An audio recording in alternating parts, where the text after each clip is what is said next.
नमस्कार दोस्तों, सुप्रभात। शब्द रचना के अंतर्गत हमने उपसर्ग, प्रत्यय, संधि और समास इन नियमों के द्वारा जान लिया कि शब्दों की रचना कैसे होती है।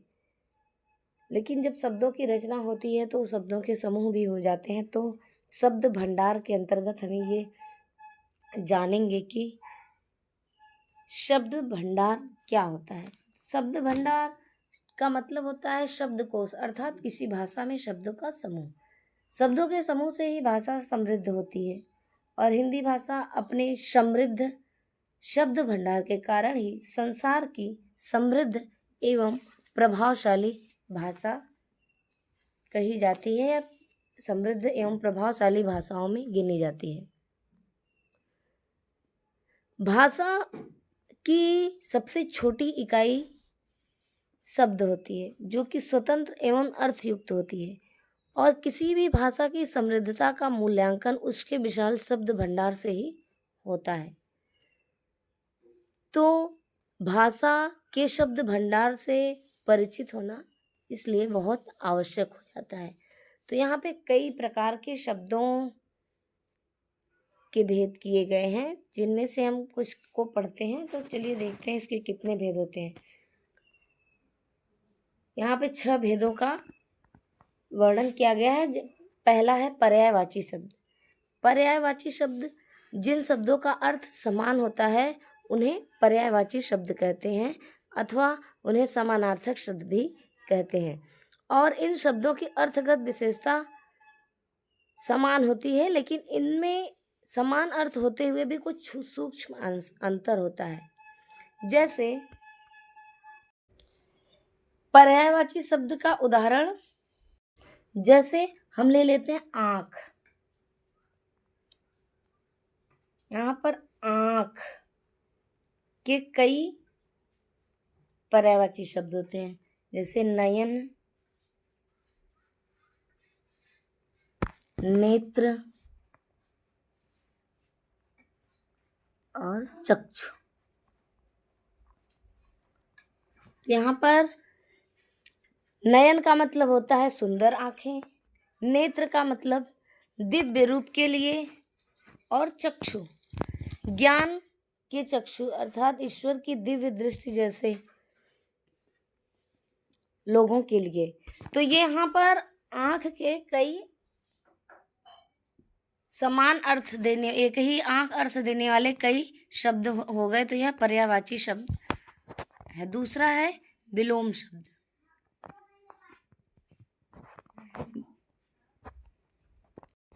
दूसरा है विलोम शब्द। विलोम शब्द का अर्थ, विलोम शब्द ऐसे शब्द होते हैं जो शब्द एक दूसरे का उल्टा या विपरीत अर्थ बताते हैं, वे विलोम शब्द होते हैं। इन्हें हम विपरीतार्थक शब्द भी कहते हैं, विपरीत अर्थ बताने के कारण। उदाहरण के रूप में जैसे हम देखते हैं कि सत्य शब्द है, सत्य का उल्टा अर्थ क्या होगा? असत्य। दिवस का होगा रात्रि।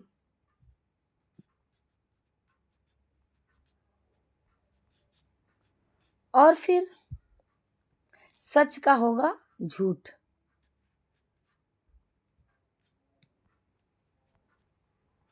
यहाँ पे विलोम शब्दों में एक बात ध्यान देने वाली है कि तत्सम शब्दों के विलोम शब्द तत्सम होते हैं तथा तद्भव शब्दों के विलोम शब्द तद्भव होते हैं। तत्सम के विलोम तद्भव नहीं हो सकते और तद्भव के विलोम तत्सम नहीं हो सकते। तत्सम है तो उसका विलोम भी तत्सम होगा, अगर तद्भव है तो तद्भव होगा। तीसरा क्या है? अनेकार्थी शब्द। अनेकार्थक अर्थात ऐसे शब्द जिनके एक से अधिक अर्थ निकलते हो उन्हें हम अनेकार्थी शब्द कहते हैं। तो ये इन शब्दों के हम कुछ उदाहरण देख लेते हैं। जैसे आम एक शब्द है, क्या है? आम। आम का मतलब होता है एक प्रकार का फल, एक प्रकार का फल होता है आम। और आम का मतलब एक व्यक्ति के लिए या साधारण कह सकते हैं, जैसे सामान्य। आम का अर्थ सामान्य भी होता है। जैसे आम में एक जो फल है, इसका हम एक वाक्य में प्रयोग कर सकते हैं कि दशहरी आम सबको प्रिय होते हैं। और सामान्य को जब वाक्य में प्रयोग करेंगे तो इसका अर्थ अलग से निकलेगा।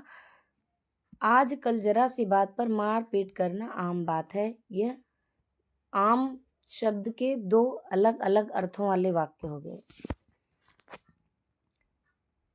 इसके बाद फिर है एकार्थक प्रतीत होने वाले शब्द। अनेकार्थक शब्द और दूसरा क्या है, एकार्थक प्रतीत होने वाले शब्द। अर्थात कुछ ऐसे शब्द होते हैं जो कि एकार्थक प्रतीत होते हैं, मतलब दोनों शब्द को हमें लगता है कि ये दोनों एक ही अर्थ वाले हैं, लेकिन उनके अर्थ में थोड़ी सी भिन्नता होती है। जैसे भवन शब्द को ले लीजिए। भवन और भुवन, ये दो शब्द हो गए। भवन का मतलब यहाँ पर होता है मकान, और भुवन का मतलब होता है संसार। लेकिन थोड़े से अगर बोलने में वो हो तो लापरवाही, तो या सुनने में कुछ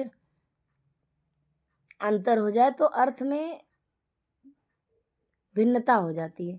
तो यहाँ पर जैसे प्रेम और स्नेह, एक शब्द और ले लेते हैं, प्रेम और स्नेह।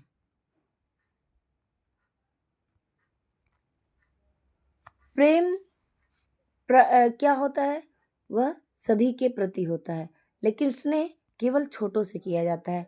लेकिन यहाँ पे दोनों समान दिखते हैं, एकार्थक प्रतीत होते हैं। इसके बाद फिर 5वें नंबर पर है अनेक शब्दों के लिए एक शब्द। अनेक शब्दों के लिए एक शब्द अर्थात एक वाक्यांश होता है। शब्दों का एक वाक्यांश होता है, और उस वाक्यांश के लिए हम एक शब्द का प्रयोग जब करते हैं तो वह अनेक शब्दों के लिए एक शब्द कहा जाता है। और इसके प्रयोग से भाषा में उत्कृष्टता आ जाती है और भाषा ज्ञान का प्रतीक माना जाता है। जैसे इसका उदाहरण है अनेक शब्दों के लिए एक शब्द का, जिसका इलाज ना हो। यह क्या है, एक वाक्यांश है, जिसका इलाज ना हो तो उसे हम क्या कहेंगे, असाध्य। एक शब्द में इसे हम कहेंगे असाध्य। जिसका इलाज ना हो वह क्या, उसे क्या कहेंगे, असाध्य। रोगों के लिए यह प्रयोग होता है कि असाध्य रोग है। जैसे जिसमें रस हो उसे सरस कहते हैं, जिसमें रस ना हो उसे नीरस। इसी तरह से फिर आखिरी है हमारा समश्रुति भिन्नार्थक शब्द।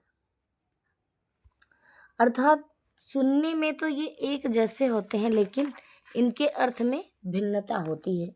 जैसे अंश और अंश को ले लें,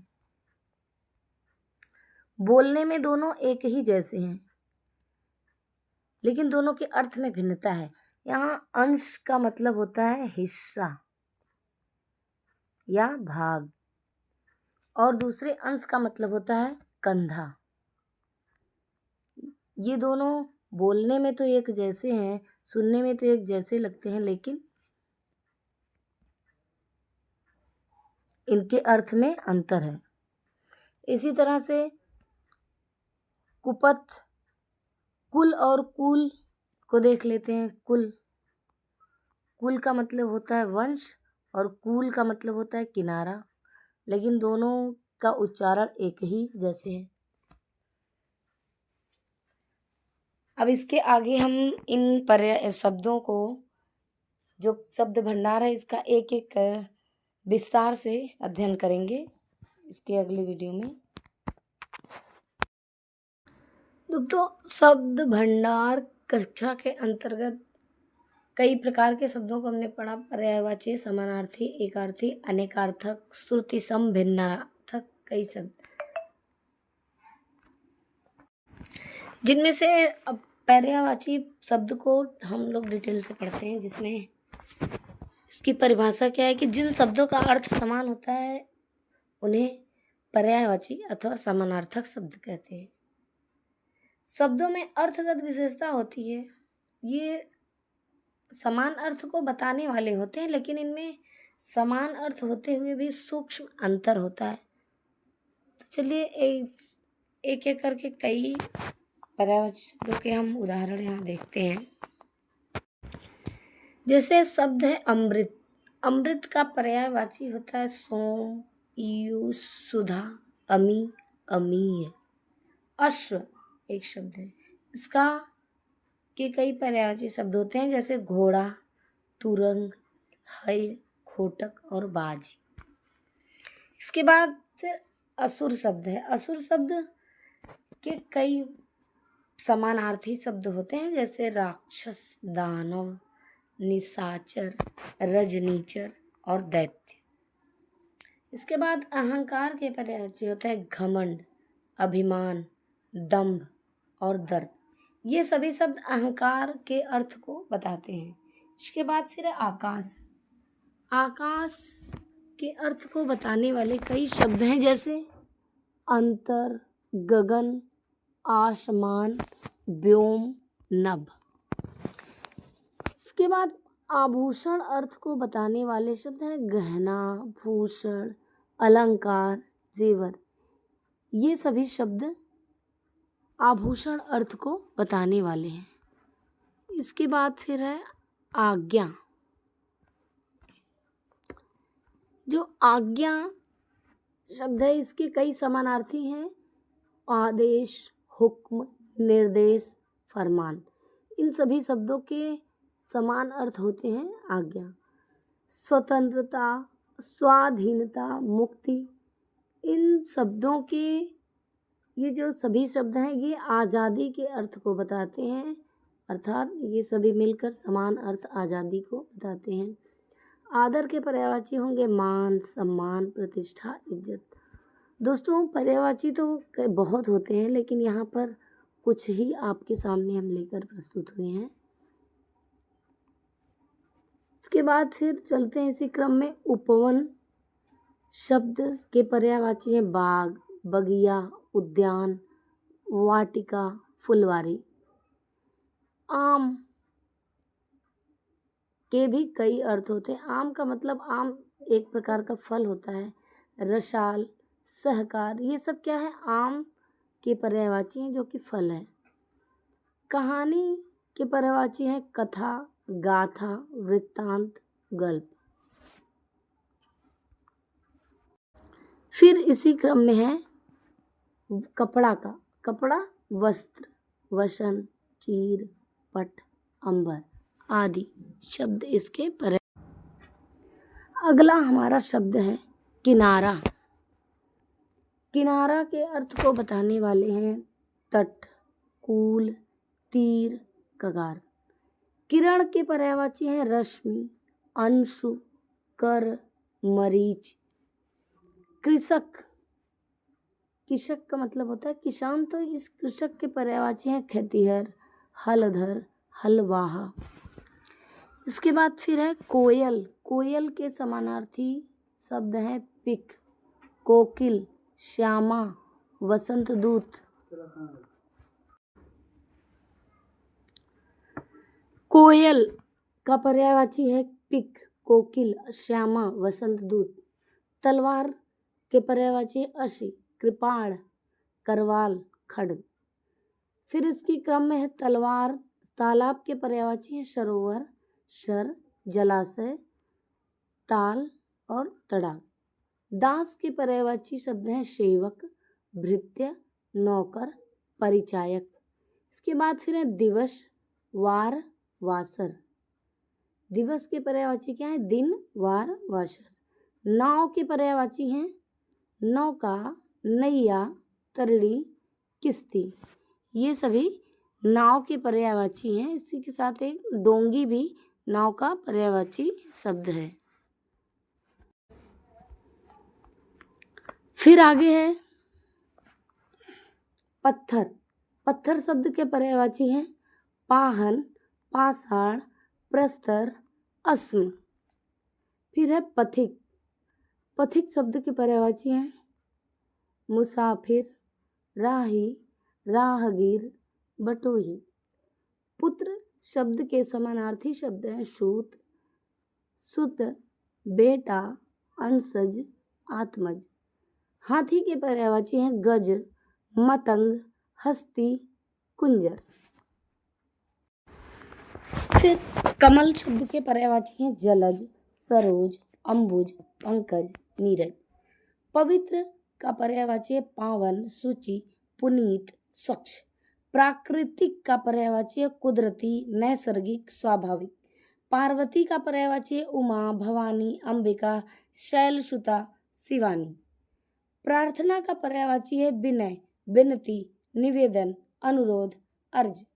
इसके बाद फिर प्रकाश का पर्यायवाची है प्रभा, ज्योति, चमक, उजाला। इसी क्रम में फिर है पर्यायवाची मोर का।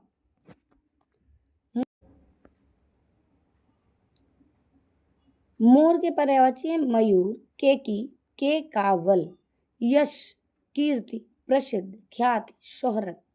ये मोर का के कावल और शोहरत ये शब्द थोड़ा कठिन है, इस पर ज़्यादा ध्यान दीजिएगा। इसके बाद फिर है युद्ध शब्द। युद्ध के पर्यायवाची है संग्राम, रण, समर, लड़ाई। इसके बाद फिर है राजा। राजा का पर्यायवाची शब्द है महीप, नृप, नरेश, भूपति, महाराज। सांप का पर्यायवाची है सर्प, भुजंग, विषधर, ब्याल, नाग। इसके बाद फिर है हिमालय का पर्यायवाची गिरीश, पर्वतराज, नगपति, गिरिराज, हिमगिरी। हृदय का पर्यायवाची है उर, दिल, मन। हनुमान का पर्यायवाची है पवन सुत, कपीस, मारुति, बजरंग बली। पवन सुत पवन के पुत्र, कपीश मतलब कपि मतलब बंदर, बंदरों में जो ईश हो, प्रमुख हो। हिरण, हिरण का पर्यायवाची है मृग, कुरंग, सारंग, हरिण। इसी क्रम में फिर है पुत्री का पर्यायवाची। पुत्री का पर्यायवाची है सुता, बेटी, अंशजा, आत्मजा। प्रातः मतलब सुबह। सुबह के कई पर्यायवाची हैं सवेरा, सुबह, प्रभात, अरुणोदय। विष्णु, विष्णु के समानार्थी शब्द हैं नारायण, केशव, लक्ष्मीपति, गोविंद। वसंत के पर्यायवाची हैं ऋतुराज, मधु, माधव। शत्रु के पर्यायवाची शब्द हैं अरि, दुश्मन, रिपु, वैरी।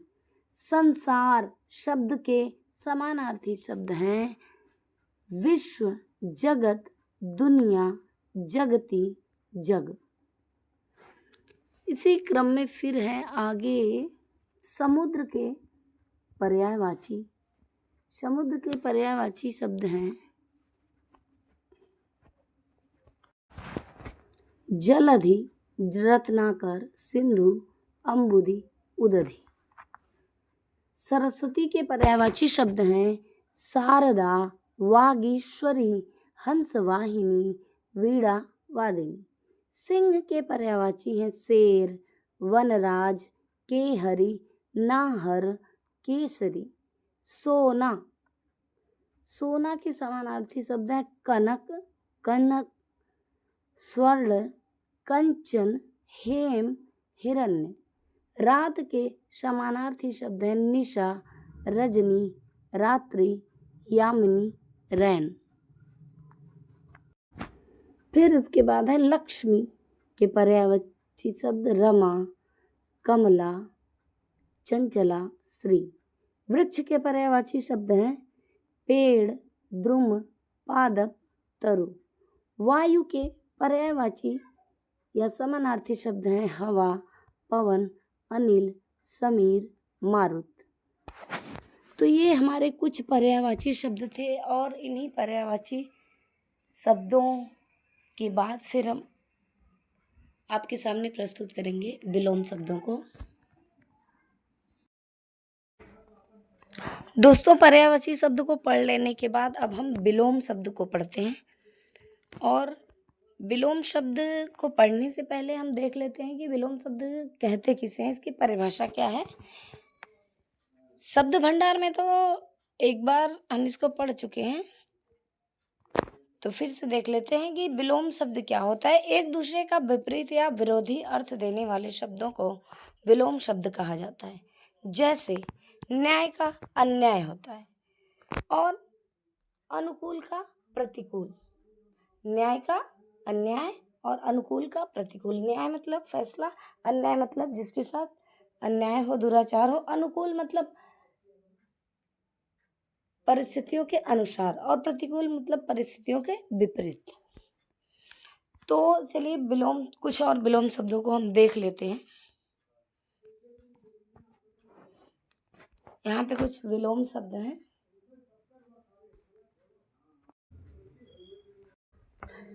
अमृत का विलोम होता है विष और आकाश का होता है पाताल।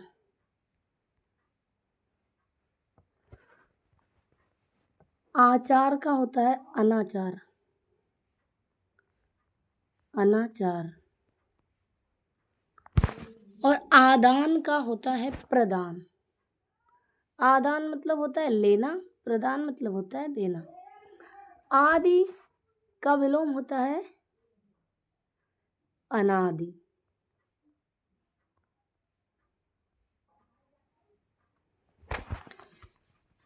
अमृत का विष, आकाश का पाताल, आचार का अनाचार और आदान का प्रदान।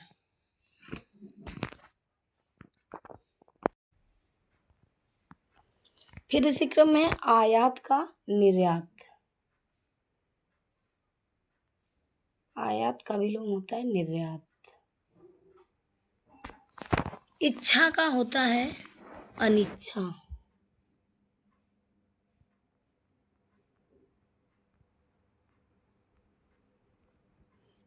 इच्छा का विलोम होगा अनिच्छा। इष्ट का होगा अनिष्ट।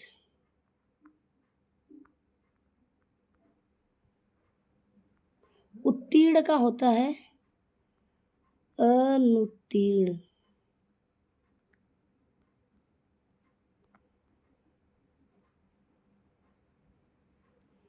इसी तरह उदार का होता है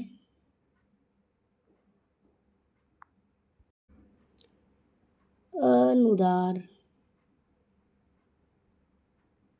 अनुदार। उदार मतलब दयालु, अनुदार मतलब जो कि दयालु न हो। उन्नति का विलोम होता है अवनति।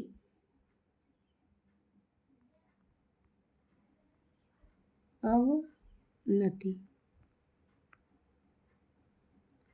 कटु का विलोम होता है मधुर। कटु का विलोम होता है दोस्तों मधुर। कृतज्ञ का होता है कृतघ्न। कृतघ्न। और गहरा का होता है उथला। उथला। और फिर अच्छा का होता है बुरा।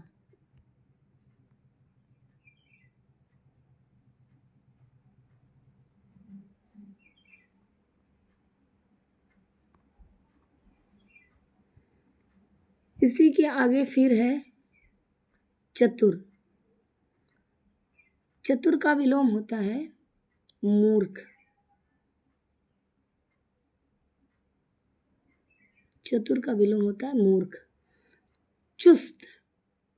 चुस्त का विलोम होता है सुस्त। जन्म का विलोम होता है मृत्यु। जीवन का होता है मरण। जीवन का विलोम होगा मरण। जय का विलोम होता है पराजय।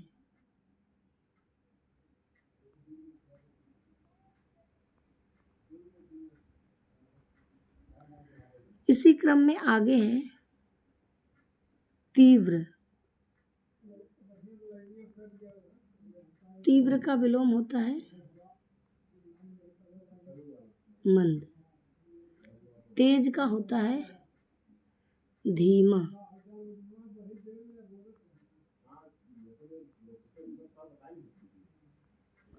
दोस्त का होता है दुश्मन।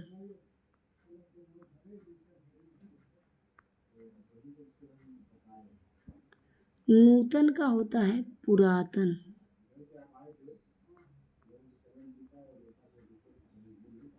नूतन का विलोम होता है पुरातन। पवित्र का होता है अपवित्र।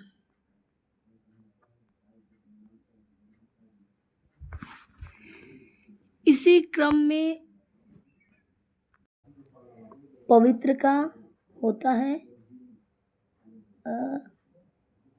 अपवित्र।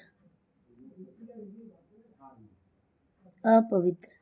प्रत्यक्ष का होगा, इसका विलोम होता है प्रत्यक्ष का अप्रत्यक्ष। अप्रत्यक्ष। बाढ़ का विलोम होता है सूखा। बाढ़ का क्या होगा? सूखा। मित्र का होता है शत्रु। मित्र का विलोम होगा शत्रु। मुख्य का विलोम होता है गौड़। लाभ का विलोम होता है हानि। इसको लिखते हैं हानि। लेना। लेना का विलोम होता है देना। सज्जन का विलोम होता है दुर्जन। सज्जन का विलोम होगा दुर्जन। सरल का होता है कठिन और साकार का होता है निराकार। निराकार। तो क्या होगा? लाभ का हानि, लेना का देना, सज्जन का दुर्जन, सरल का कठिन, साकार का निराकार। इसी क्रम में फिर आगे बढ़ते हैं। विलोम शब्द में साध्य। साध्य का विलोम होता है असाध्य।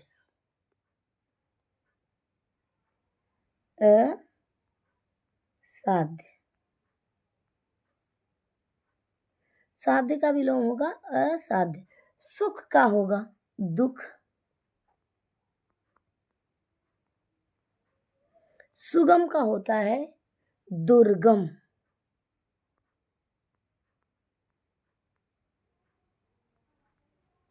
सुलभ का होता है दुर्लभ।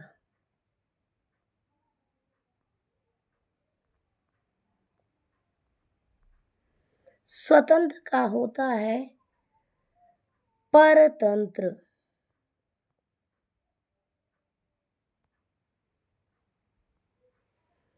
इसी के क्रम में आगे है विलोम।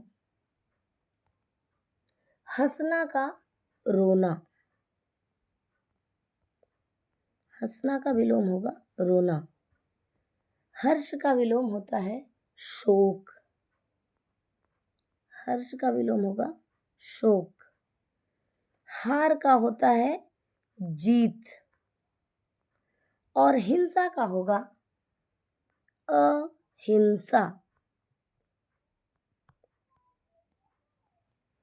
ये थे कुछ विलोम शब्द जो हम आपके सामने लेके प्रस्तुत हुए हैं। अगर अच्छा होगा तो आप अपने लिए उपयोगी साबित कीजिए और हर परीक्षा के लिए इसको उपयोग कीजिए। और अगर कोई कमियां हो तो कमेंट में ज़रूर लिखिएगा। विलोम शब्दों के बाद अनेकार्थक शब्दों का नंबर आता है। अनेकार्थक शब्दों में ऐसे शब्द होते हैं जिनके एक से अधिक अर्थ होते हैं, उन्हें अनेकार्थी शब्द कहते हैं। हिंदी में ऐसे शब्द अनेक शब्द हैं जिनके कई अर्थ होते हैं। यहाँ पे उदाहरण स्वरूप हमने कुछ 2 शब्दों को लिया है, एक है अंक और एक अंबर। तो अंक का शब्द क्या होता है? अंक शब्द के कई अर्थ होते हैं, जैसे कि अंक मतलब होता है एक, जो कि गणित में हम पढ़ते हैं, संख्या। इसका एक अर्थ होता है संख्या, और दूसरा अर्थ इसका होता है गोद। अंक मतलब गोद भी होता है, और तीसरा एक अर्थ भी इसका होता है नंबर। तो अंक के क्या हो गए? कई अर्थ हो गए। इसी तरह से अंबर के भी कई 2 अर्थ होते हैं। एक तो है अंबर मतलब होता है आसमान, और दूसरा अंबर का मतलब होता है वस्त्र। तो यहाँ पे अंबर शब्द के 2 अर्थ हो गए। इसी क्रम में आगे देखते हैं हम और कई उदाहरण अनेकार्थी शब्दों के।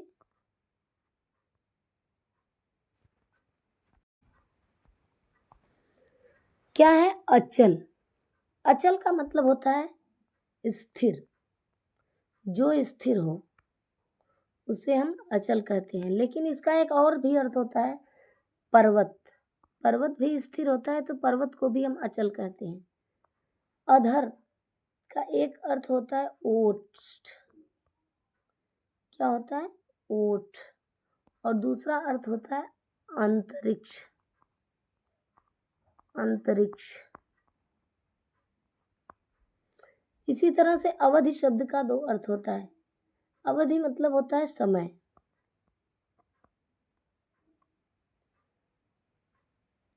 और दूसरे अवधि का मतलब होता है अवधि का दूसरा अर्थ होता है सीमा।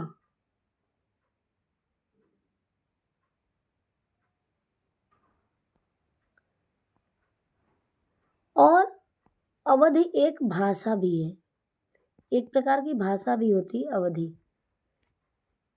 अवधि एक प्रकार की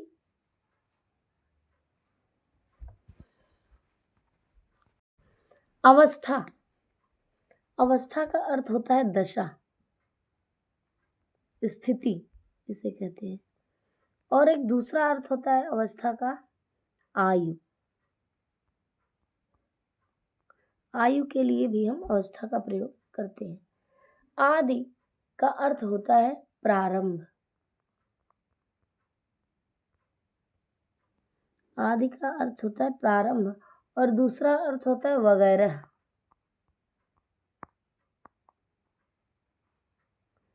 आराम का मतलब होता है विश्राम।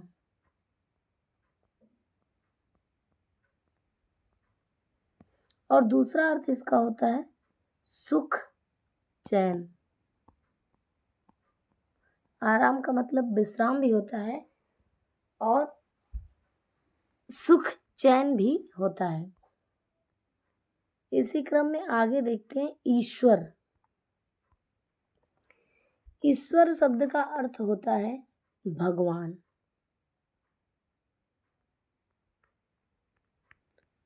और दूसरा अर्थ होता है स्वामी। ईश्वर का मतलब स्वामी भी होता है। कनक का मतलब होता है सोना। कनक का एक अर्थ होता है सोना, और इसका दूसरा अर्थ होता है गेहूं। गेहूं को भी हम सोना कहते हैं, कनक कहते हैं। और धतूरा क्या होता है? धतूरा। कनक का मतलब सोना भी होता है, धतूरा भी होता है, और गेहूं भी होता है। कनक के शब्द के लिए एक उदाहरण भी है जो कि यमक अलंकार का है। कनक कनक ते 100 गुनी, माँ दकता अधिकाय, वह खाए बौराय जग, वह खाए। तो मतलब क्या होता है कि सोने को पाकर बोरा जाते हैं लोग, धतूरे को खा के बोरा जाते हैं। वहाँ पाए बोरा है, वहाँ खाए बोरा है। और इसका दूसरा अर्थ होता है, फिर है अगला कर। कर शब्द का अर्थ होता है हाथ। कर का मतलब अर्थ होता है हाथ, और कर का दूसरा अर्थ होता है किरण। एक और अर्थ होता है कर का मतलब टैक्स। टैक्स भी होता है कर का मतलब। इसके बाद फिर है कर्ता। कर्ता का मतलब होता है करने वाला।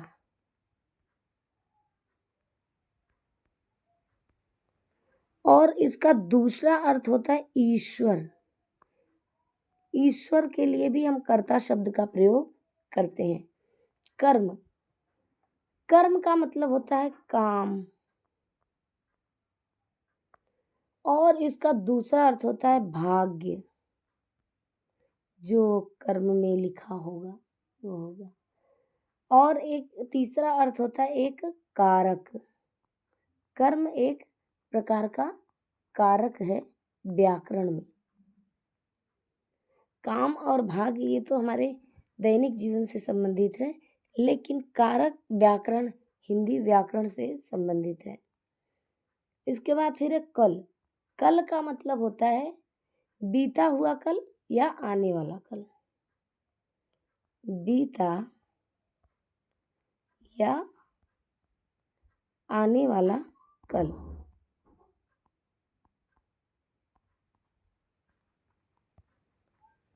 और इसका एक और अर्थ होता है मशीन। कल एक प्रकार की मशीन को भी कहते हैं जो पानी जिससे निकाला जाता है, हैंड पाइप भी जिसे कहते हैं, तो इसे कल भी कहते हैं और मशीन भी कहते हैं।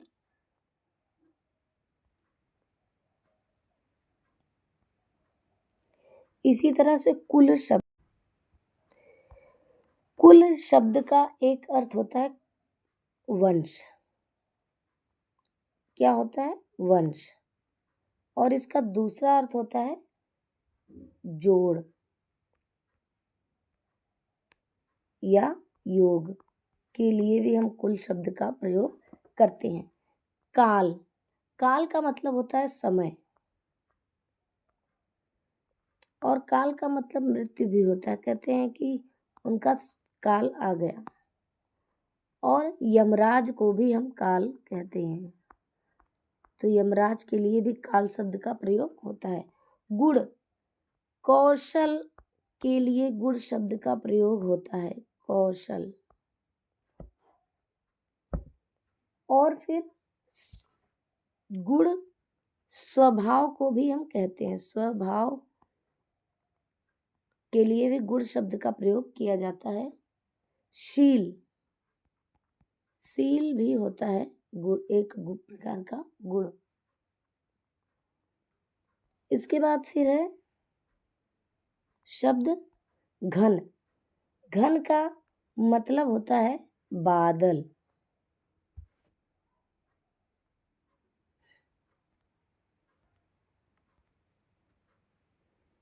क्या होता है? बादल। और घन हथौड़े को भी कहते हैं, अर्थात हथौड़े के लिए और बादल के लिए घन शब्द का प्रयोग होता है। जीवन। जीवन का मतलब होता है प्राण। और जीवन का मतलब होता है जल। इसी तरह से नाग शब्द का मतलब होता है सांप। और नाग शब्द का एक और अर्थ होता है हाथी। क्या होता है? हाथी। अगले शब्द की तरफ हम बढ़ते हैं, जिसमें है निशान। निशान का मतलब होता है चिन्ह।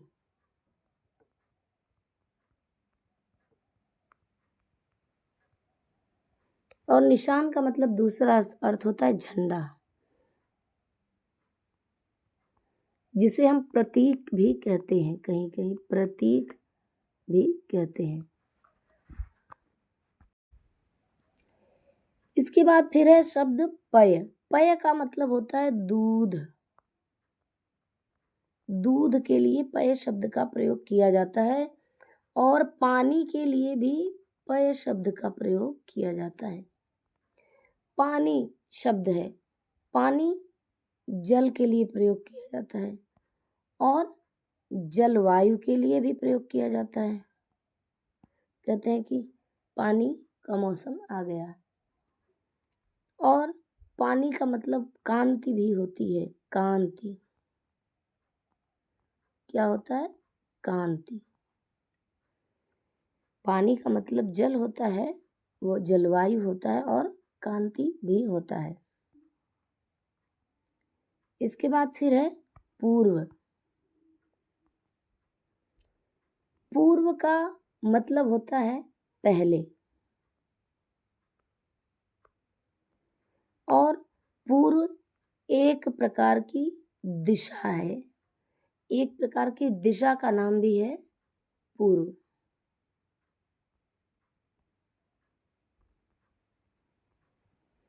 इसके बाद शब्द है पृष्ठ। पृष्ठ का मतलब होता है पीठ। और पृष्ठ का दूसरा अर्थ पन्ना भी होता है, कॉपी का पन्ना। और इसका एक और अर्थ भी होता है पिछला।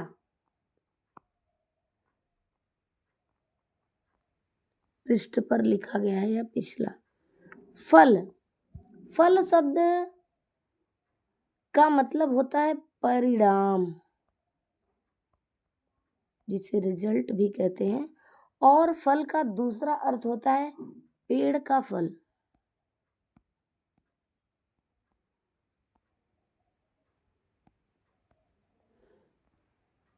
इसी तरह से फिर इसी क्रम में है बल। बल का मतलब होता है शक्ति। बल का दूसरा अर्थ होता है सेना। सेना के लिए भी बल शब्द का प्रयोग किया जाता है। भूत। भूत का अर्थ होता है प्राणी। प्राणी के लिए भूत शब्द का प्रयोग होता है। भूत का मतलब होता है बीता हुआ समय, बीता समय। और प्रेत के लिए भी भूत शब्द का प्रयोग होता है। इसके बाद फिर है मत। मत का मतलब होता है राय, विचार। मत का मतलब निषेध भी होता है, मना करने के लिए भी मत शब्द का प्रयोग किया जाता है। और इसके बाद मत का अर्थ होता है संप्रदाय। संप्रदाय भी होता है मत का अर्थ। अगला शब्द है हमारा मधु। मधु शब्द के भी कई अर्थ होते हैं। मधु मतलब होता है शहद।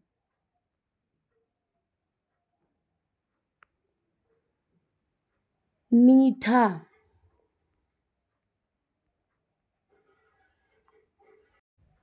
अगला शब्द है हमारा मूल। मूल का मतलब होता है जड़। मूल का मतलब वंश भी होता है, वंश के लिए भी मूल शब्द का प्रयोग होता है। मूल का मतलब होता है पूंजी। पूंजी को भी मूल कहते हैं। वर। वर का मतलब होता है श्रेष्ठ। वर का मतलब होता है पति। वर का मतलब होता है देवताओं से प्राप्त फल।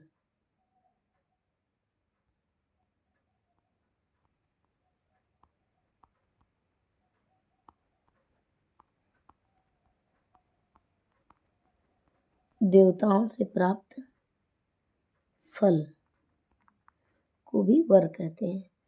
तो यहाँ पे क्या है, एक शब्द के कई अर्थ हो गए। इसके बाद फिर है वर्ण, वार और श्री, 3 शब्द को हमने लिया, जिसमें वर्ण का मतलब होता है अक्षर,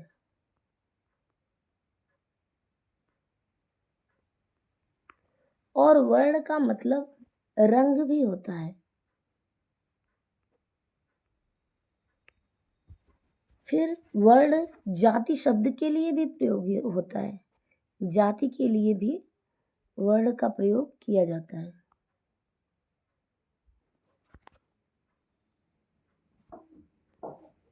फिर है वार। वार का मतलब होता है दिन। वार का मतलब होता है आक्रमण।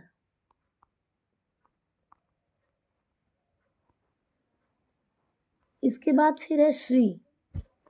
श्री के 3 अर्थ होते हैं। श्री का मतलब शोभा होता है।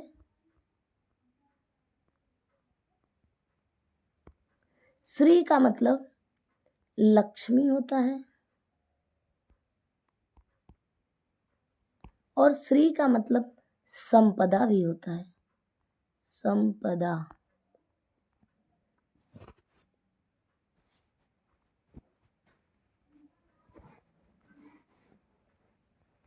इसी क्रम में हमारा अगला शब्द है शून्य। क्या है? शून्य। शून्य का मतलब होता है आकाश, आकाश। शून्य का मतलब होता है बिंदु।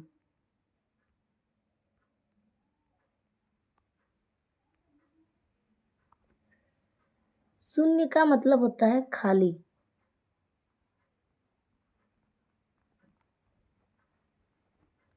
इसी तरह से संज्ञा मतलब नाम। संज्ञा का मतलब होता है होश। और एक और इसका होता है अर्थ चेतना, चेतना। स्नेह का मतलब होता है प्रेम, और स्नेह का मतलब चिकनाई भी होता है, चिकनाई। इसके बाद फिर हमारा अगला शब्द है हार। हार का मतलब क्या होता है? पराजय, पराजय। और हार का मतलब दूसरा क्या होता है? माला, जो गले में पहना जाता है। इसके बाद फिर है हाल। क्या है? हाल। हाल का एक अर्थ होता है अवस्था।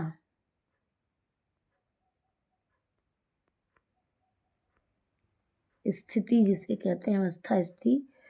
और दूसरा होता है दशा। और हाल का एक अर्थ होता है बड़ा कमरा। क्या कहते हैं? बड़ा कमरा। इस बड़े कमरे के लिए भी हाल शब्द का प्रयोग किया जाता है। हित का मतलब होता है भलाई।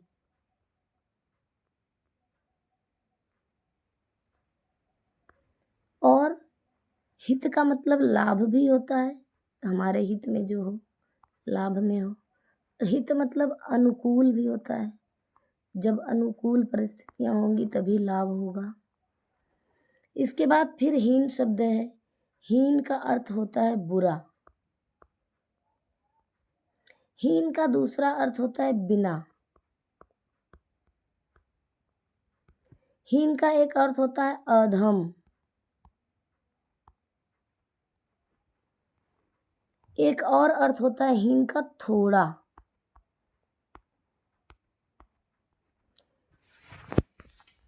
तो दोस्तों ये थे हमारे अनेकार्थी शब्द, जिसे हम अंग्रेजी में कहते हैं वर्ड्स विथ डिफरेंट मीनिंग, अर्थात अनेक अर्थों वाले, अलग अलग अर्थों वाले शब्द। इसे हम अनेकार्थी शब्द कहते हैं। तो ये हमारे अनेकार्थी शब्द पूरे हो गए।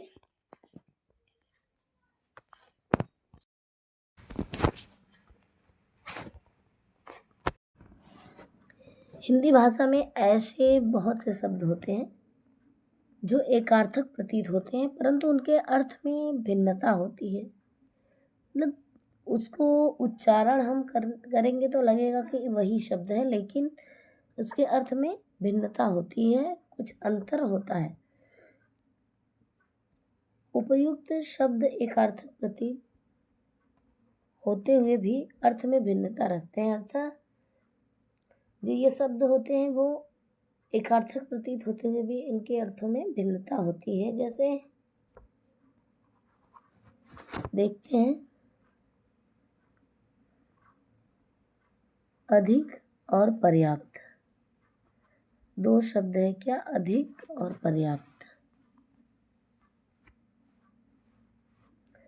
अधिक का मतलब क्या होता है और पर्याप्त, इसमें अधिक हम ऐसा लगता है कि इनको जब उच्चारित करते हैं, बोलते हैं, तो ऐसा लगता है कि जैसे ये एक ही अर्थ वाले शब्द हैं, लेकिन फिर भी इनमें भिन्नता होती है। तो यहाँ अधिक का मतलब होता है जरूरत से ज़्यादा। अधिक का मतलब होता है जरूरत से ज़्यादा।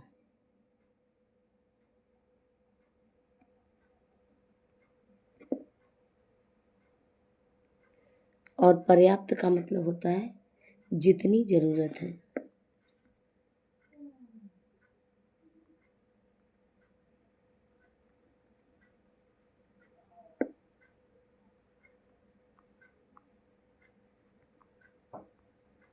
इसी तरह से अन्य शब्दों के भी बहुत से उदाहरण आपके पास प्रस्तुत करते हैं।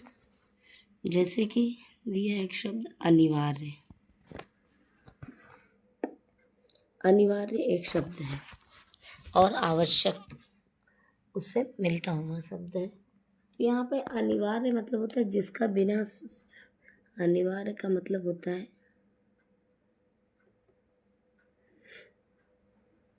जिसके बिना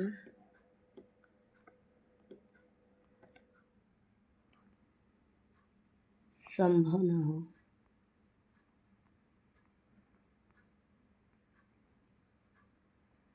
जिसके बिना संभव न हो वह क्या होता है, अनिवार्य। और आवश्यक क्या होता है, जो जरूरी हो। मतलब अनिवार्य अति आवश्यक है और आवश्यक जरूरी है। इसके बाद फिर है अनुरोध। अनुरोध और प्रार्थना। यहाँ पर अनुरोध का मतलब है विनती करना। क्या है, विनती करना। और प्रार्थना का मतलब होता है निवेदन करना। क्या होता है, निवेदन करना। और फिर दूसरा शब्द है हमारे पास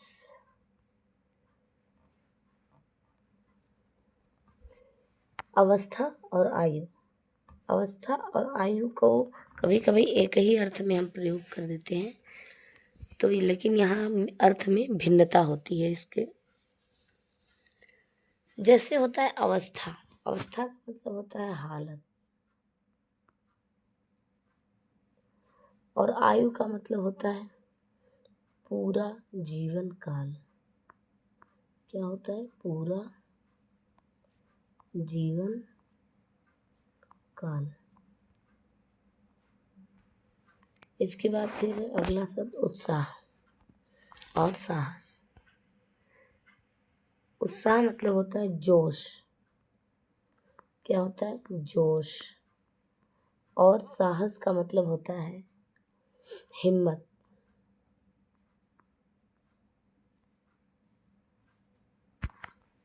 उत्साह मतलब जोश होता है, साहस मतलब हिम्मत होता है, लेकिन दोनों को कभी कभी एक ही अर्थ में प्रयोग किए कर दिए जाते हैं, क्योंकि ये एकार्थक प्रतीत होते हैं। इसके बाद फिर है कष्ट। क्या है, अगला शब्द कष्ट। कष्ट क्या होता है और क्लेश क्या होता है? तो यहाँ पर देखते हैं, कष्ट का मतलब होता है सभी प्रकार के दुख। तो कष्ट का मतलब होता है सभी प्रकार के दुख, अर्थात मानसिक, शारीरिक, दैहिक जो भी हो उसे कष्ट कहते हैं। और क्लेश होता है मन का दुख।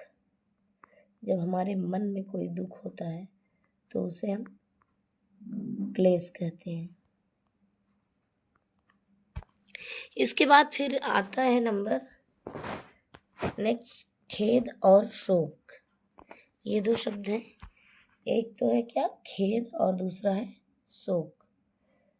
खेद का मतलब होता है गलती करने पर दुख प्रकट करना। गलती करने पर दुख प्रकट करना। और शोक का मतलब होता है मृत्यु पर दुख प्रकट करना। किसी की मृत्यु पर जब हम दुख प्रकट करते हैं तो उसे शोक कहते हैं। मृत्यु पर दुख प्रकट करना क्या होता है? वह होता है शोक। इसके बाद हमारा अगला शब्द है वो है ग्लानि और लज्जा। ग्लानि और लज्जा ये दोनों सेम मतलब एक जैसे दिखते हैं, लेकिन इनमें सूक्ष्म अंतर होता है। ग्लानि का मतलब होता है गलत काम पर पछतावा।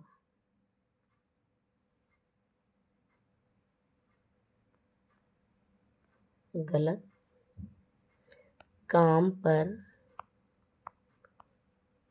पछतावा।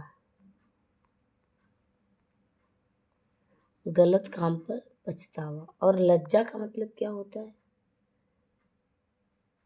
गलत काम करने पर संकोच।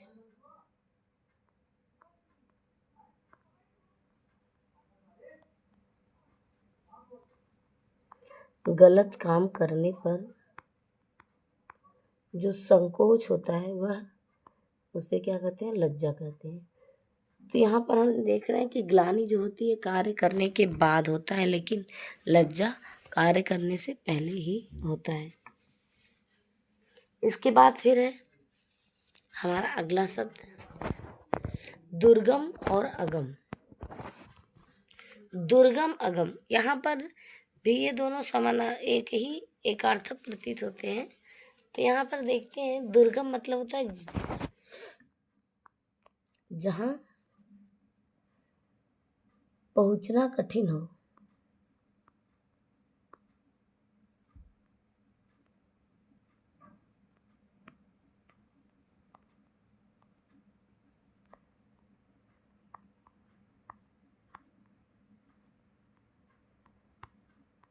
जहाँ पहुंचना कठिन हो वह दुर्गम होता है। लेकिन जहाँ पर पहुंचना क्या हो, असंभव हो, संभव न हो, वह अगम होता है।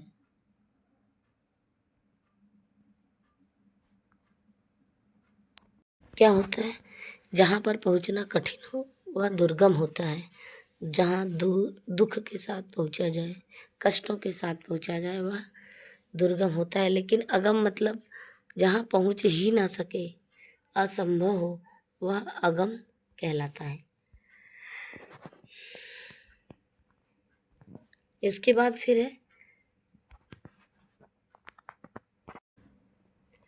अपराध और पाप। यहाँ पे अपराध का मतलब होता है कानून के विरुद्ध किया गया काम। कानून के विरुद्ध किया गया काम।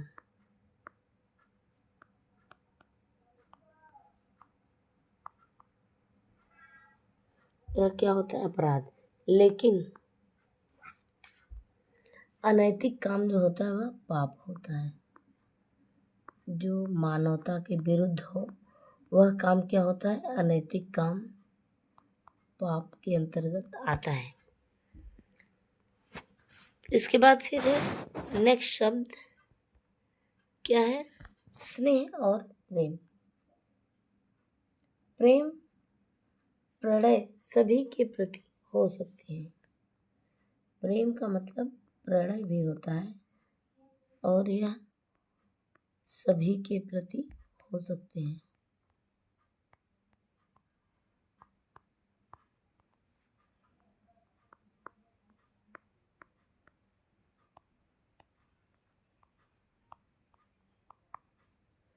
लेकिन जो स्नेह होता है वह छोटों के प्रति प्रेम का भाव होता है।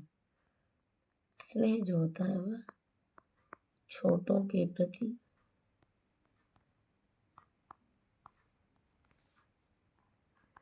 प्रेम होता है, तो वह स्नेह होता है। इसके बाद फिर है श्रम और परिश्रम। ये दो एकार्थक प्रतीत होने वाले समय, कहीं कहीं हम लोग श्रम को भी परिश्रम और परिश्रम को श्रम मान लेते हैं। तो यहाँ पे क्या होता है? जो श्रम होता है वह केवल शारीरिक मेहनत होता है। शारीरिक मेहनत को हम क्या कहते हैं? श्रम कहते हैं। लेकिन जो परिश्रम होता है वह शारीरिक और मानसिक दोनों होता है। परिश्रम जो होता है वह शारीरिक और मानसिक दोनों प्रकार का परिश्रम मेहनत होता है, दोनों प्रकार का श्रम होता है। इसके बाद फिर है सहयोग।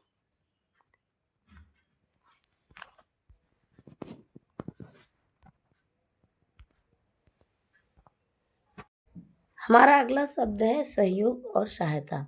सहयोग और सहायता में सूक्ष्म अंतर होता है। सहयोग में दोनों पक्ष सक्रिय होते हैं, एक दूसरे की मदद करते हैं। लेकिन सहायता में क्या होता है? यह केवल एक पक्ष सक्रिय होता है, एक पक्ष सक्रिय होता है। दोनों में सूक्ष्म अंतर यही है, सहयोग और सहायता। जबकि अर्थ और काम दोनों एक ही करते हैं, लेकिन दोनों में सूक्ष्म अंतर है कि सहयोग दोनों पक्ष के लोग करते हैं, सहायता केवल एक पक्ष का व्यक्ति करता है। इसके बाद फिर हमारा अगला शब्द है सेवा और शुश्रूषा। सेवा हम गुरुजनों और बड़ों की करते हैं। सेवा जो करते हैं वह गुरुजनों की करते हैं और बड़ों की करते हैं। लेकिन जो शुश्रूषा होता है, शुश्रूषा यह केवल रोगी व्यक्ति की जाती है, रोगी व्यक्ति की जाती है। शुश्रूषा रोगी व्यक्ति की जाती है।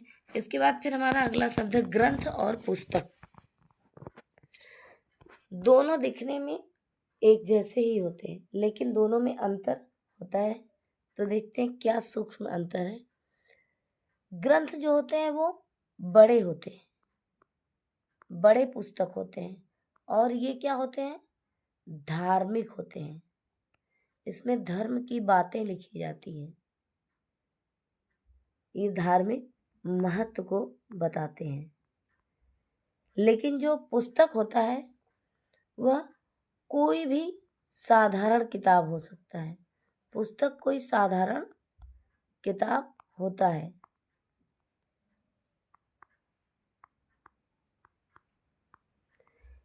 इसके बाद फिर हमारा अगला शब्द है सम्राट, राजा।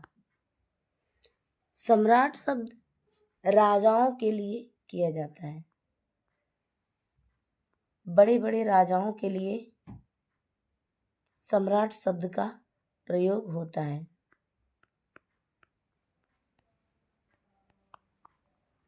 लेकिन जो राजा शब्द होता है यह एक सामान्य राजा के लिए प्रयोग किया जाता है।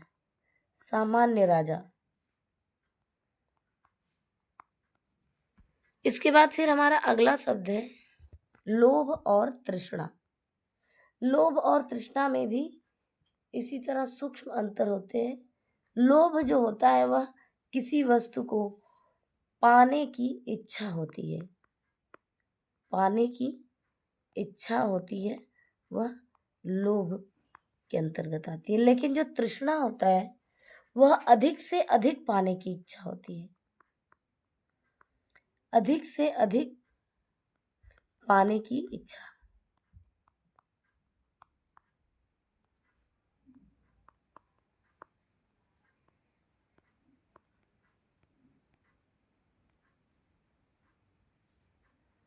अधिक से अधिक पाने की इच्छा को तृष्णा कहते हैं। इसके बाद फिर हमारा अगला शब्द है विवेक और ज्ञान। यहाँ पर विवेक और ज्ञान दोनों ही हम ज्ञान के लिए प्रयोग करते हैं, लेकिन दोनों में सूक्ष्म अंतर होता है। जो विवेक शब्द होता है वह अच्छाई और बुराई का पहचान करवाता है, अच्छाई और बुराई की पहचान कराता है विवेक शब्द। लेकिन जो ज्ञान होता है वह किसी विषय की जानकारी देता है, केवल क्या करता है, किसी विषय की जानकारी देता है।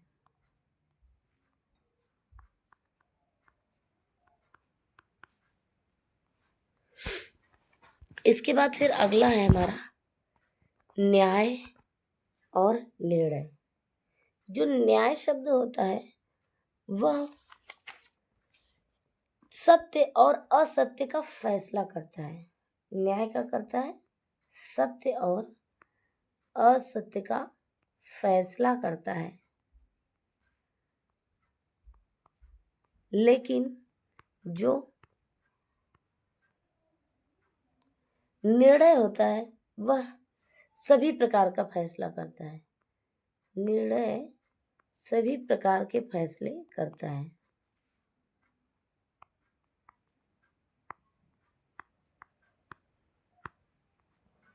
इसके बाद फिर हमारा अगला है पुरस्कार और पारितोषिक। अक्सर पुरस्कार और पारितोषिक दोनों के लिए एक ही शब्द का प्रयोग कर दिया जाता है, एक ही जगह इन दोनों को प्रयोग किया जाता है। तो जबकि पुरस्कार जो होता है वह अच्छे कार्यों का इनाम होता है,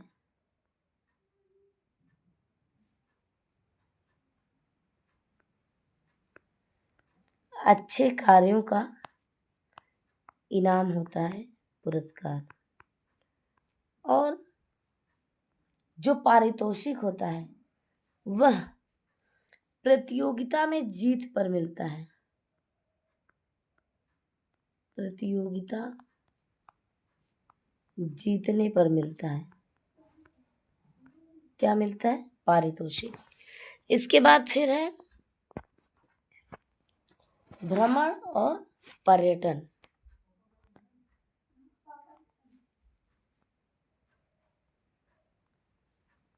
भ्रमण का अर्थ होता है घूमना या सैर करना।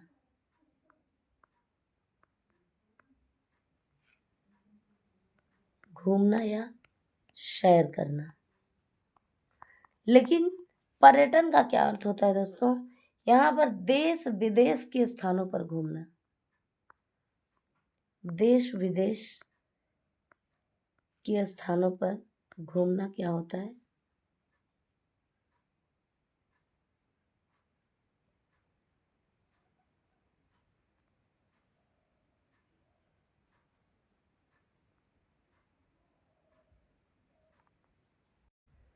देश विदेश घूमना, यह क्या होता है, पर्यटन कहलाता है।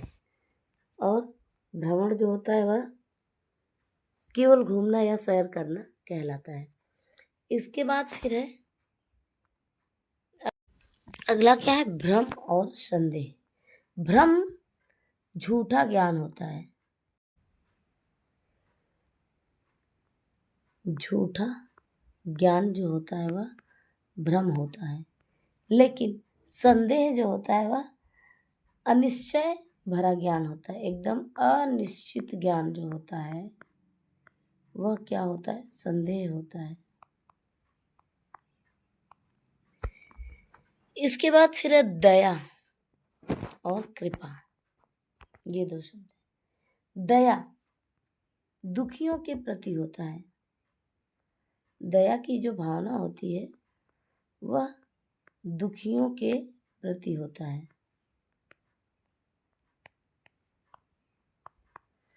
लेकिन जो कृपा होती है दोस्तों, कृपा वह छोटों को सुखी करने का भाव होता है। छोटों को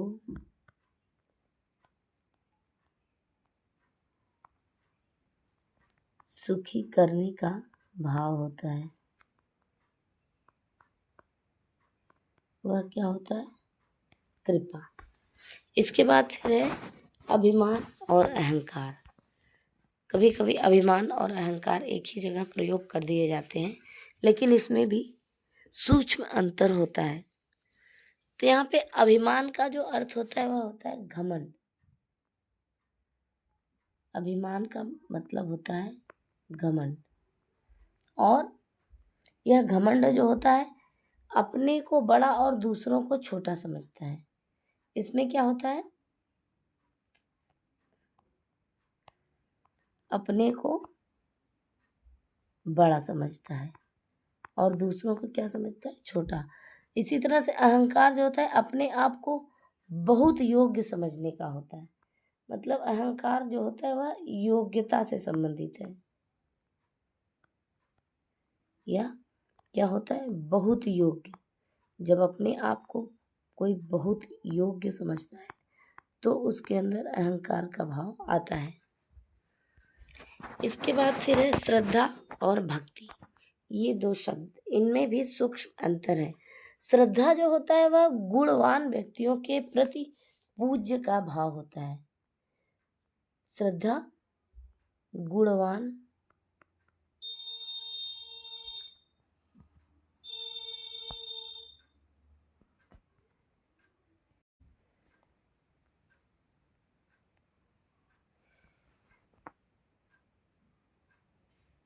गुणवान व्यक्तियों के प्रति होता है।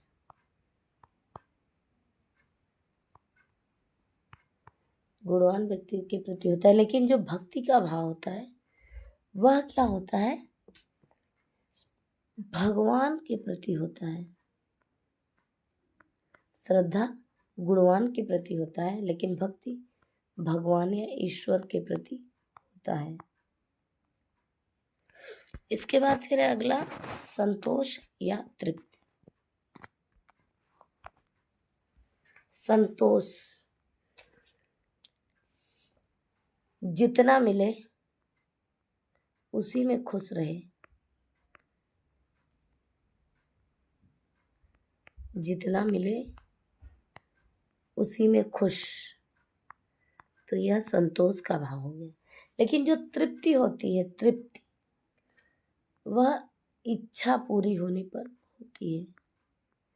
इच्छा पूरी होने पर तृप्ति का भाव होता है, तृप्ति।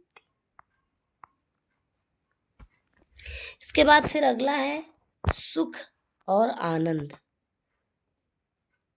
सुख लाभ होने से जो प्रसन्नता आती है, लाभ होने पर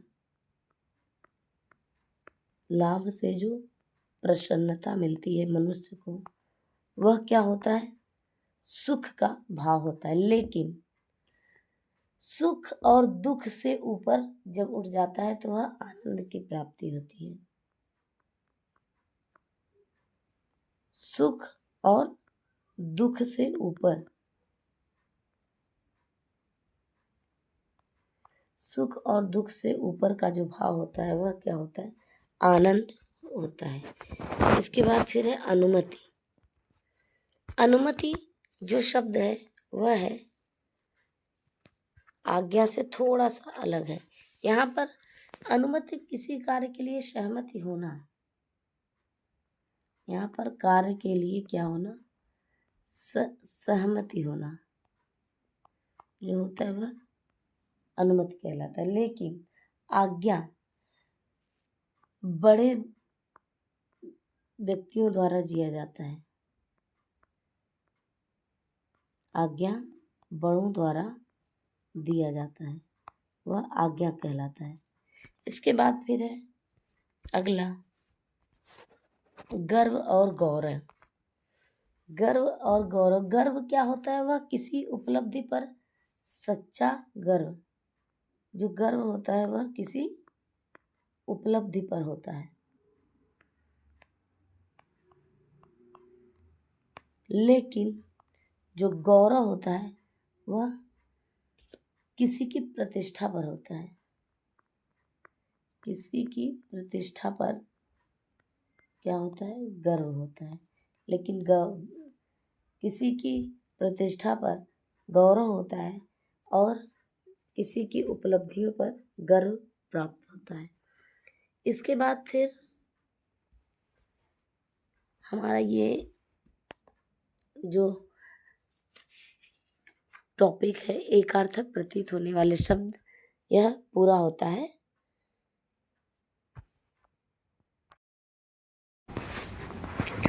दोस्तों अब हम आगे चलते हैं अनेक शब्दों के लिए एक शब्द पढ़ने, जिसे हम वाक्यांश के लिए एक शब्द भी कहते हैं। और इस वाक्यांश के लिए एक शब्द के प्रयोग से भाषा जो है वह उत्कृष्ट और आकर्षक हो जाती है। व्यक्ति के अंदर अपनी बातों को संक्षिप्त रूप से कहने का हुनर प्राप्त होता है। इसलिए भाषा में अनेक शब्दों के लिए एक शब्द का प्रयोग बहुत आवश्यक है। तो चलिए इस अनेक शब्दों के लिए एक शब्द को हम देखते हैं, इसके कुछ उदाहरणों को।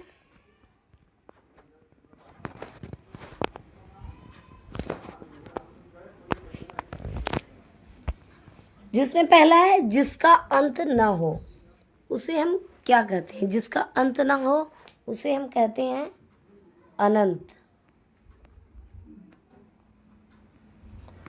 इसके बाद दूसरा है जिसका इलाज ना हो सके, अर्थात उसे असाध्य कहते हैं, जो इलाज के योग्य ना हो। तीसरा है जिसके कोई उपमा न हो, उसे हम अनुपम कहते हैं। अनुपम। इसके बाद फिर है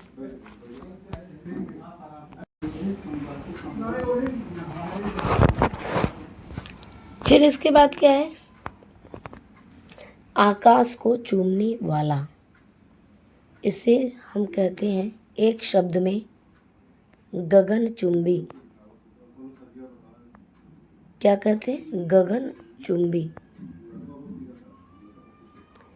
इसके बाद फिर है वन में घूमने वाला, जिसे हम एक शब्द में कहेंगे वनचर। इसके बाद फिर है आकाश में विचरण करने वाला, जिसे एक शब्द में हम कहेंगे नभचर। इसके बाद दोस्तों हमारा अगला शब्द है जल में रहने वाला, तो इसे हम कहेंगे जलचर। जल में रहने वाले को एक शब्द में जलचर कहते हैं। और जमीन में रहने वाले को एक शब्द में हम कहते हैं थलचर। जल में रहने वाले को जलचर, आकाश में रहने वाले को विचरण करने वाले को नभचर, और जमीन में रहने वाले को कहते हैं थलचर। इसके बाद फिर जो इस लोक से संबंधित हो, उसे क्या कहते हैं? उसे हम कहते हैं लौकिक। लौकिक अर्थात जो इस लोक से संबंधित हो। जो इस लोक से परे की बात हो उसे हम अलौकिक कहते हैं। लौकिक का उल्टा कह देंगे अलौकिक। इसके बाद फिर अगला शब्द है हमारा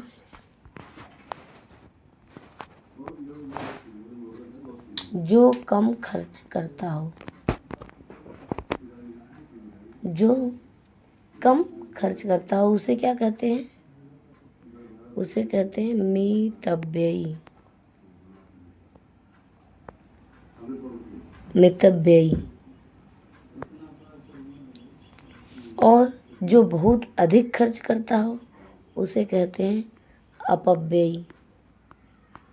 अपव्ययी। और जिसे जीता न जा सके उसे कहते हैं अजेय। अजेय मतलब जीता न जा सके। इसके बाद फिर है जो दिखाई न दे, तो इसके लिए एक शब्द होगा अदृश्य। अदृश्य, जो दिखाई न दे उसे कहते हैं अदृश्य। और जिसमें रस हो उसे हम कहते हैं सरस। जिसमें रस न हो उसे कहते हैं नीरस, एक शब्द में। इसके बाद फिर हमारा है अगला शब्द जो प्रत्येक दिन होता है। जो प्रत्येक दिन होता है उसे कहते हैं दैनिक। क्या कहते हैं? दैनिक। जो 7 दिन में एक बार होता है तो उसे कहते हैं साप्ताहिक।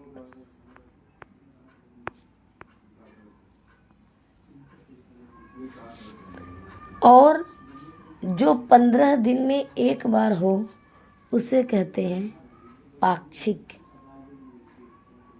क्या कहते हैं? पाक्षिक। इसके बाद फिर अगला शब्द है क्या? अनेक शब्द। जो महीने में एक बार होता है उसे हम कहते हैं मासिक।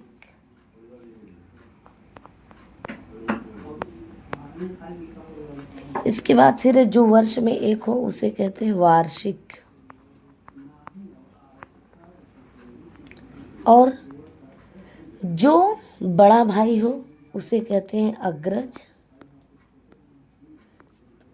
और छोटे भाई को कहते हैं अनुज। जो भाई छोटा हो उसे कहेंगे अनुज। इसी तरह जो सुनने वाला हो उसे कहते हैं श्रोता। और जो अभिनय करता हो उसे कहते हैं अभिनेता।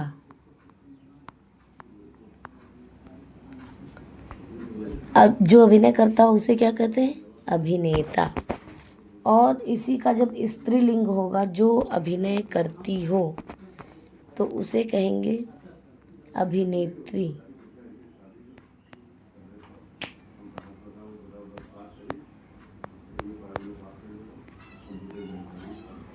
और जो दूसरों पर उपकार करता हो उसे कहते हैं परोपकारी। इसके बाद फिर जो दूसरों का उपकार मानता हो उसे हम कहते हैं कृतज्ञ। जो उपकार करता हो उसे कहते हैं परोपकारी। और जो दूसरों का उपकार मानता हो उसे कृतज्ञ कहते हैं। इसके बाद फिर अगला शब्द है जो 2 मंजिल वाला हो।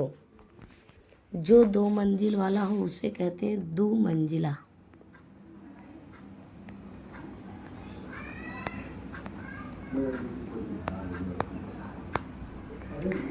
इसके बाद जो 3 मंजिल वाला हो उसे कहते हैं तिमंजिला।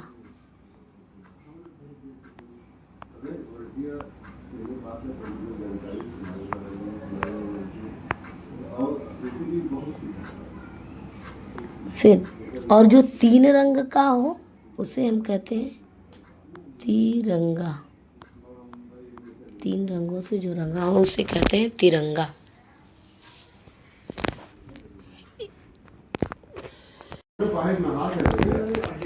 बड़ों की आज्ञा मानने वाला हो उसे हम आज्ञाकारी कहते हैं, और जो मांस खाता हो उसे मांसाहारी कहते हैं, तथा जो मांस नहीं खाता हो उसे हम शाकाहारी कहते हैं, या जो साग सब्जी इत्यादि खाता हो वह शाकाहारी कहलाता है। इसके बाद फिर है जो सदा सत्य बोले उसे क्या कहते हैं। जो सदा सत्य बोलता है उसे हम कहते हैं, एक शब्द में कहेंगे उसे सत्यवादी। इसके बाद फिर जिसका भाग्य अच्छा हो वह एक शब्द में कहलाएगा सौभाग्यशाली।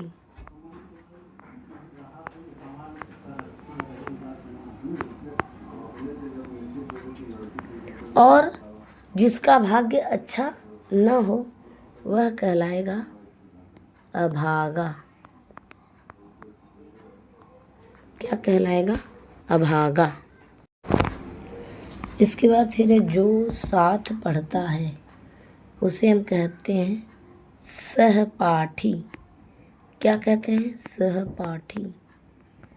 और जहाँ जाना सरल है इसे एक शब्द में कहेंगे सुगम। इसके बाद फिर जहाँ जाना कठिन हो उसे एक शब्द में हम कहते हैं दुर्गम। क्या कहेंगे? दुर्गम। इसके बाद फिर अगला शब्द है जानने की इच्छा रखने वाला, जिसे हम कहते हैं एक शब्द में जिज्ञासु। क्या कहेंगे? जिज्ञासु। और जो दूसरों का परोपकार नहीं मानता हो उसे कहेंगे कृतघ्न। जो दूसरों का परोपकार मानता है उसे हम कृतज्ञ कहते हैं, और जो दूसरों का परोपकार नहीं मानता है उसे हम कहते हैं कृतघ्न।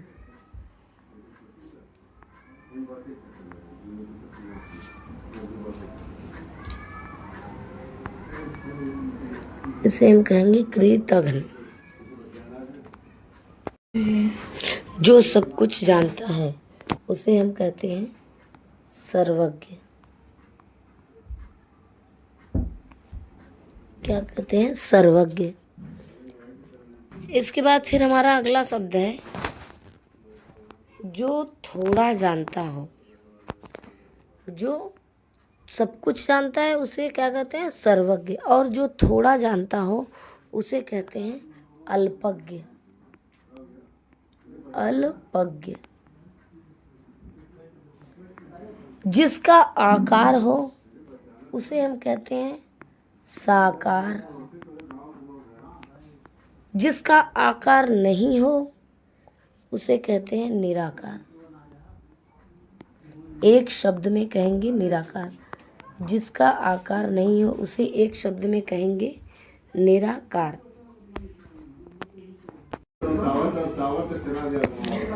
फिर है अगला शब्दांश जो है वह दिया गया है दूर की सोचने वाला।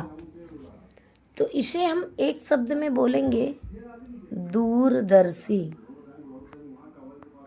इसे बोलेंगे दूरदर्शी। नगर में रहने वाला, इसका एक शब्द होगा नागरिक। इसका एक शब्द होगा नागरिक।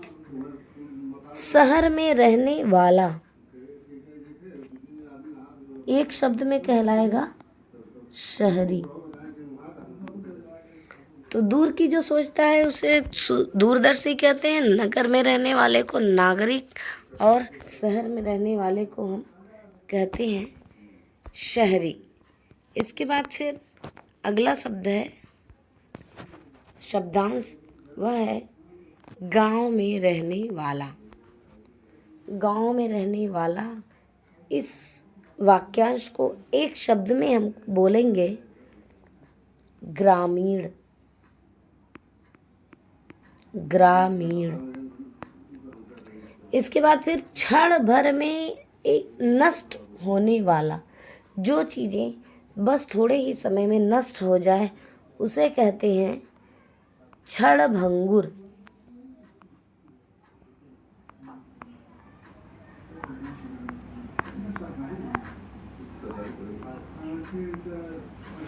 उसे कहेंगे क्षणभंगुर। इसके बाद दिया है जो विश्वास योग्य हो। जो विश्वास योग्य हो उसे हम कहेंगे, जो विश्वास योग्य हो वह होता है विश्वसनीय। उसे कहेंगे विश्वसनीय।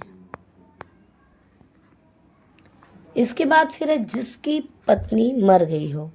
इस वाक्यांश को हम बोलेंगे एक शब्द में विधुर। क्या बोलेंगे? विधुर। तो ये हमारे थे अनेक शब्दों के लिए एक शब्द।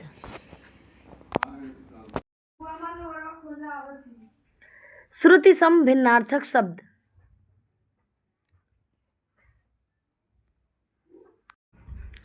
ऐसे शब्द जो पढ़ने और सुनने में एक समान प्रतीत होते हैं परंतु अर्थ की दृष्टि से इनमें भिन्नता होती है, ऐसे शब्द श्रुति सम भिन्नार्थक शब्द कहलाते हैं।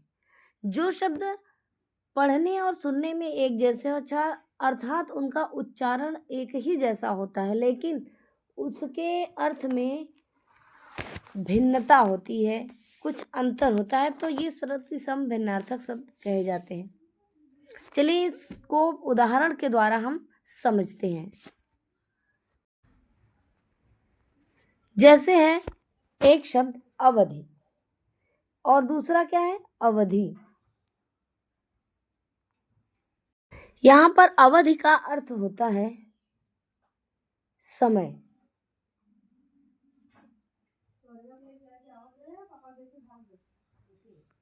अवधि का मतलब होता है समय और अवधि का मतलब होता है यह अवध की भाषा है। अवध की भाषा को अवधि कहते हैं। अवध की भाषा। इसके बाद फिर दूसरा शब्द है अंश और अंश। इन दोनों में भी सूक्ष्म अंतर होता है। इसके उच्चारण में समानता होती है लेकिन अंतर होता है। जैसे अंश का मतलब होता है हिस्सा और अंश का मतलब होता है कंधा। यहाँ पर एक अंश का मतलब हो गया हिस्सा और दूसरे अंश का मतलब हो गया कंधा। एक शब्द है अकथ और अथक। ये दोनों शब्द एक जैसे हैं, अकथ और अथक। तो यहाँ पे क्या है? अकथ का मतलब है जो कहा न जा सके। जो कहा न जा सके उसे हम कहते हैं अकथ। और दूसरा है अथक। अथक का मतलब होता है बिना थके। यहाँ पे दोनों में उच्चारण में समानता है लेकिन अर्थ में परिवर्तन है दोनों के। अगला शब्द है अचर। अचर का मतलब होता है जड़। जड़ मतलब जो चीजें स्थिर हों उसे हम कहते हैं अचर। और दूसरा होता है अचिर। अचिर का मतलब होता है शीघ्र, बिना किसी देरी के। इसके बाद फिर है अगला शब्द अचल और अचला। अचल का मतलब होता है पर्वत और अचला का मतलब होता है पृथ्वी। केवल एक मात्रा के अंतर से दोनों के अर्थ में परिवर्तन हो गया। अनल का मतलब होता है यहाँ पर आग और अनिल का मतलब होता है वायु। यहाँ पर भी वही बात है, केवल एक मात्रा के अंतर से अर्थ में अंतर आ गया जबकि दोनों के उच्चारण में समानता है। इसके बाद फिर है अगला शब्द अन्न और अन्य। अन्न का मतलब होता है अनाज जबकि अन्य का मतलब होता है दूसरा। उदार और उदर, उदार का मतलब होता है विशाल और उदर का मतलब होता है पेट। इसी तरह से अगला शब्द है भवन और भुवन। यहाँ पर भवन का मतलब होता है मकान, जबकि भुवन का मतलब संसार होता है, संसार। और इसी की तरह से भारती और भारतीय होता है। भारती हम सरस्वती माता को कहते हैं, जबकि भारतीय जो होते हैं वो भारत में रहने वाली जनता अर्थात हिंदुस्तानियों को हम क्या कहते हैं, भारतीय कहते हैं, अर्थात भारत में रहने वाले भारतीय कहलाते हैं। और माता सरस्वती को हम भारती कहते हैं। अगला शब्द है हमारा चिर और चीर। चिर्म और चीर, यहाँ दोनों में भी सूक्ष्म अंतर है वो उच्चारण में, जबकि शब्द के अर्थ में बहुत अंतर है। चिर का मतलब होता है देर,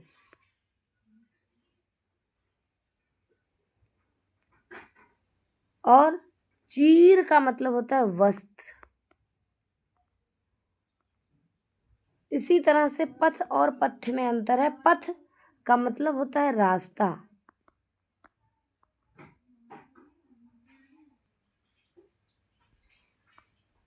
रास्ता, जबकि पथ्य का मतलब होता है बीमार का भोजन, बीमार का भोजन। पथ्य मतलब होता है बीमार का भोजन। इसी क्रम में हमारा अगला शब्द है प्रमाण और प्रणाम। यहाँ पे प्रमाण का मतलब होता है सबूत या साक्ष्य। इसी तरह से प्रणाम का मतलब होता है नमस्कार, प्रणाम का मतलब होता है नमस्कार। इसी तरह से अगला शब्द है नियत और नियत। नियत का मतलब होता है निश्चित, नियत का मतलब होता है निश्चित, जबकि नियत का मतलब होता है इरादा। इसी क्रम में अगला शब्द है निहार और निहार। निहार का मतलब होता है देखना, कहते हैं निहारना, तो निहार का मतलब होता है देखना, जबकि निहार का मतलब होता है ओस, ओस की बूंदे, ओस को हम क्या कहते हैं, निहार। इसी तरह से कुपथ और कुपथ है। कुपथ का मतलब होता है कुमार्ग, जबकि कुपथ्य का मतलब होता है अनुचित भोजन।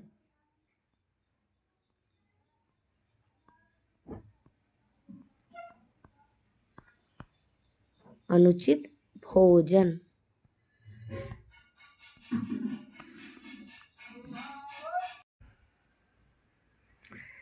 अगला शब्द है कुल और कूल। यहाँ पे पहला है कूल। कूल का मतलब होता है किनारा, कूल शब्द का मतलब किनारा होता है, जबकि कुल का मतलब होता है वंश।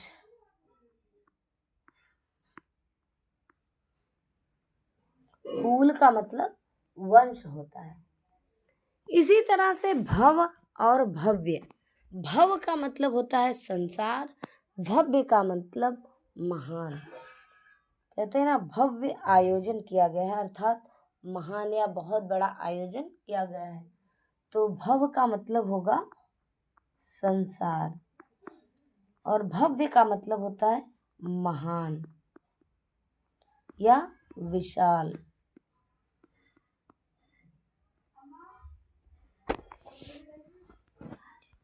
इसी क्रम में अगला शब्द है कोश और कोश।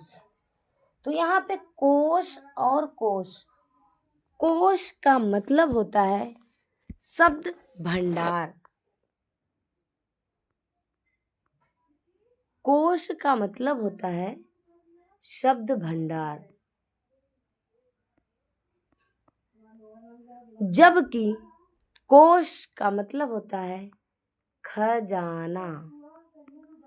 यहाँ पे दोनों का मतलब ही खजाना होगा, एक शब्दों का खजाना होगा, एक आभूषणों और संपत्तियों का खजाना होगा। यहाँ पे है कोर और कौर।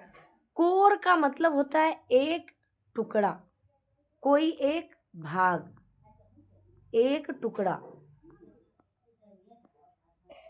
जबकि कौर का मतलब होता है ग्रास, अर्थात एक निवाला, उसे हम ग्रास कहते हैं। इसके बाद फिर हमारा अगला शब्द है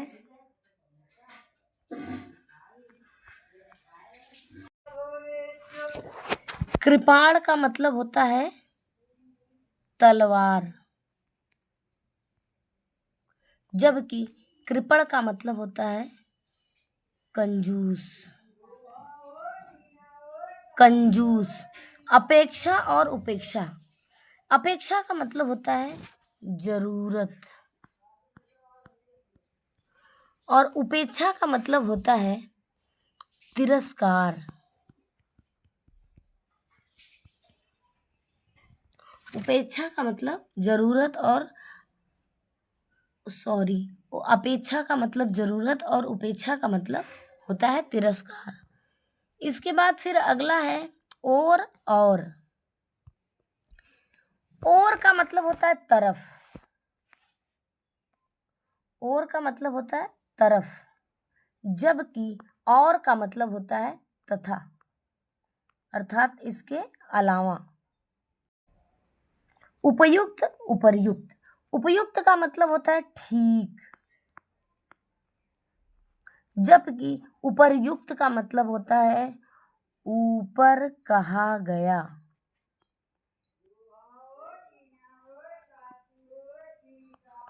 ऊपर कहा गया, जो ऊपर कहा गया उसे उपर्युक्त कहते हैं। इसके बाद फिर है दिन और दीन। दिन का मतलब होता है दिवस, जबकि दीन का मतलब होता है दरिद्र। नीर और नीड़। नीर का मतलब होता है जल, नीड़ का मतलब होता है घोंसला।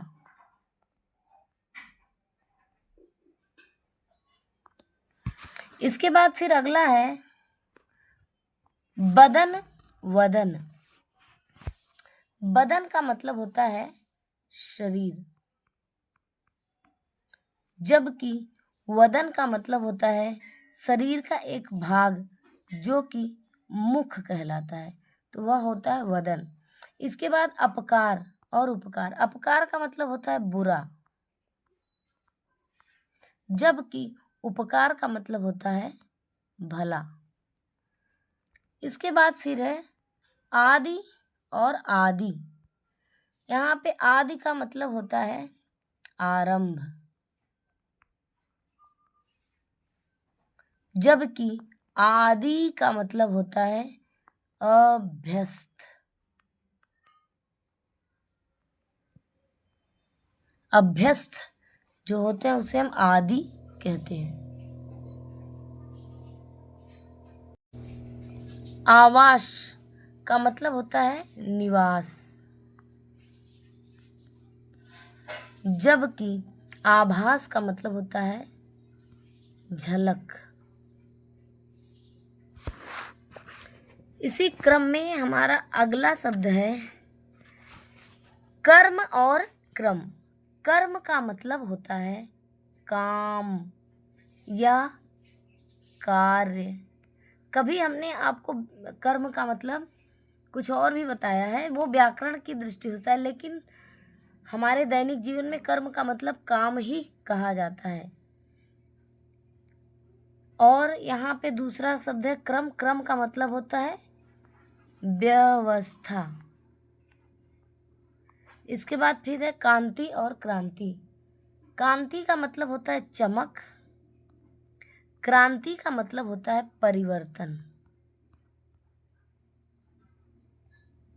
परिवर्तन। इसी क्रम में आगे चलते हैं। दो शब्द हमारे पास जो है क्या है, चरम और चर्म।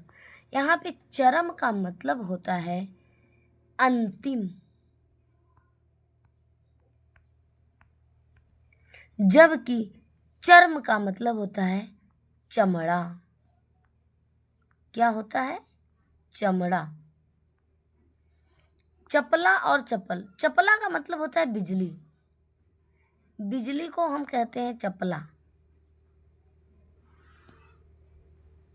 जबकि चपल का मतलब होता है तेज, बहुत तेज जो हो उसे चपल कहते हैं।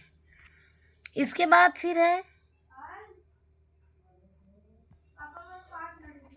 जलद। जलद का मतलब होता है बादल, जबकि जलज का मतलब होता है कमल। ये दोनों शब्द जल से मिलके बने हैं, तो जलद जल को देने वाला अर्थात बादल, जबकि जलज जल में उत्पन्न होने वाला कमल कहलाता है। इसके बाद फिर है प्रसाद और प्रासाद। प्रसाद का मतलब होता है कृपा या ईश्वर भोग। ईश्वर को जो भोग लगाया जाता है वह भी प्रसाद ही कहलाता है। उसके बाद फिर प्रासाद। प्रासाद का मतलब होता है महल। इसके बाद फिर है अगला शब्द हमारा